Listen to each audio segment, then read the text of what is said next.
Pastor. And sometimes this old hymn is called My Country 'Tis of Thee, and sometimes it's just called America. But I started looking into this, and the pastor told me about we were going to be recording for our Wednesday night service. And the more I read about this hymn, and it's also in our hymnal here at the church as well, the melody of this hymn took its origin from the national anthem of Great Britain, which many of us have heard. It's called God Save the King, or alternatively, God Save the Queen, depending on if there was a monarch there was a man or a woman. And this is, as far as I know, still the national anthem of the United Kingdom and the royal anthem of each of the British Crown dependencies. One of two national anthems of New Zealand and the royal anthem of most Commonwealth realms, as it's called. The author of the melody is unknown. Though the melody is borrowed, the words are as American as apple pie, as the preacher says, Chevrolet, and red, white, and blue. Because according to Wikipedia, this hymn, My Country 'Tis of Thee, also known simply as America, is an American patriotic song, the lyrics of which were written by Samuel Francis Smith. The song served as the de facto national anthem of the United States, along with songs like Hail Columbia, before the adoption, of course, of the Star-Spangled Banner as the official U.S. national anthem way back in 1931. Samuel Francis Smith was born in 1808 in Boston. He later became a Baptist pastor, and I was interested to find that his primary training as a pastor was at Harvard University. Hard to believe that our universities have strayed so far away from their original designation as being a training for pastors. But there, Mr. Smith was a student later on at Andover Theological Seminary in Andover, Massachusetts.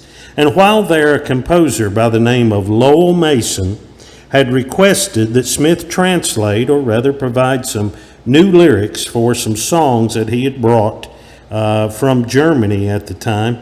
And so Mr. Smith sat down with pen and paper and wrote this wonderful American song, lyric-wise, to the melody that Mr. Mason had given him. Interesting enough, this song was first performed in public on July 4th, 1831, at a Children's Independence Day celebration at Park Street Church in Boston. The first publication of the song was in 1832. While the song God Save the Queen or King focuses on earthly rule, Mr. Smith's lyrics focus on first the sacrifice of our early fathers and mothers who gave all for you and me to have freedom in this new world, as it was called then. But most importantly, Mr. Smith's lyrics focused on the beauty God has bestowed on our nation and the grace that He shed on these United States.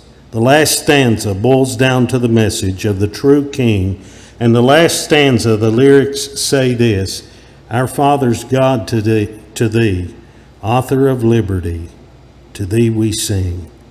Long may our land be bright with freedom's holy light. Protect us by thy might, great God, our King.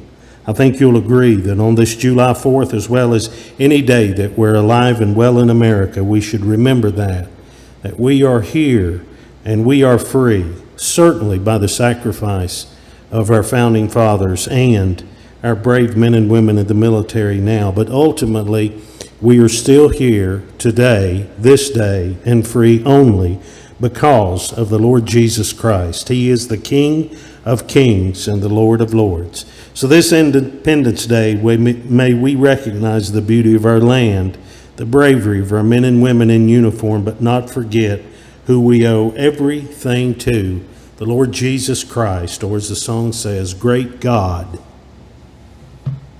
our King.